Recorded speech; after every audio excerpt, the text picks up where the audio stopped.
வணக்கம் உறவுகளே, நான் உங்கள் நெல்லை பாலு. உறவுகளே, கடந்த 2 தினங்களுக்கு முன்பு எடப்பாடி பழனிசாமி அவர்கள் மதுரையில் அரசியல் பிரச்சாரத்தின் போது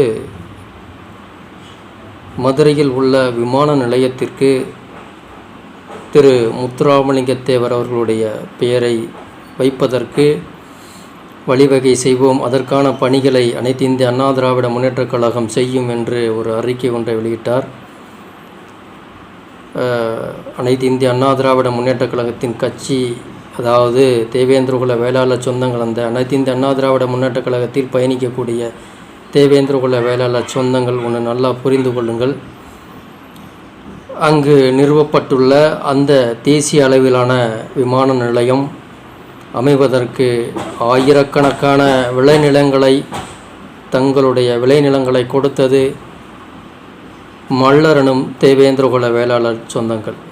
அப்படி இருக்கையில் நாங்கள் நெடிய ஆண்டுகளாக ஐயாவின் திருப்பெயரை வைப்பதற்கு கோரிக்கைகள் பல வைத்துள்ளோம். அதற்காக எண்ணற்ற போராட்டங்களை கூட நாங்கள் கையில் எடுத்து நடத்தியுள்ளோம். அப்படி இருக்கையில் எதிர்க்கட்சி தலைவர் எடப்பாடி பழனிசாமி அவர்கள் இந்த அறிக்கையை விட்டது அனைத்து தேவேந்திரகுல மக்களிடையே மிகப்பெரிய அதிருப்தியை ஏற்படுத்தியுள்ளது. எடப்பாடி பழனிசாமி அவர்கள் ஒன்று நல்லா புரிஞ்சுக்கிறணும். கடந்த ஆண்டு எப்படி எங்களது ஐயாவின்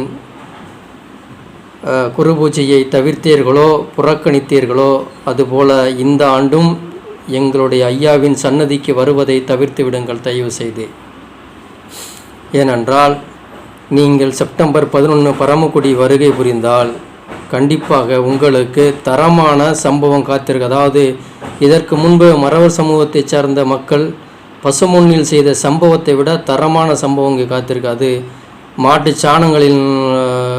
சாணமாக கூட இருக்கலாம், அல்ல பழைய செருப்புகளின் மாலையாக கூட இருக்கலாம். அதனால் தயவு செஞ்சு எடப்பாடி பழனிசாமி அவர்கள் பரமக்குடி வருவதை தவிர்த்துட்டா நல்லாயிருக்கும். இது நான் சும்மா காணொலிக்காக பதிவுள்ள உங்களுக்காக தரமான சம்பவம் எல்லாத்தையும் அங்கே தயார் நிலையில் வைத்துட்டு தான் இந்த பதிவை நான் பதிவிடுறேன். கண்டிப்பாக அங்கே வந்தீர்கள் அப்படின்னா உங்களுக்கு சாணியில் அபிஷேகம் செய்யப்படும், அல்ல என்றால் செருப்பு மாலை போட்டு வரவேற்கப்படும் தான் உண்மையான நிதர்சனமான உண்மை.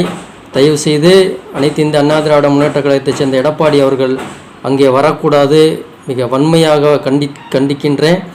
அனைத்து தேவேந்திரகுல வேளாளர் இளைஞர்களும் இதை நாங்கள் கண்டிக்கிறோம். தயவு செஞ்சு அங்கே வருவதை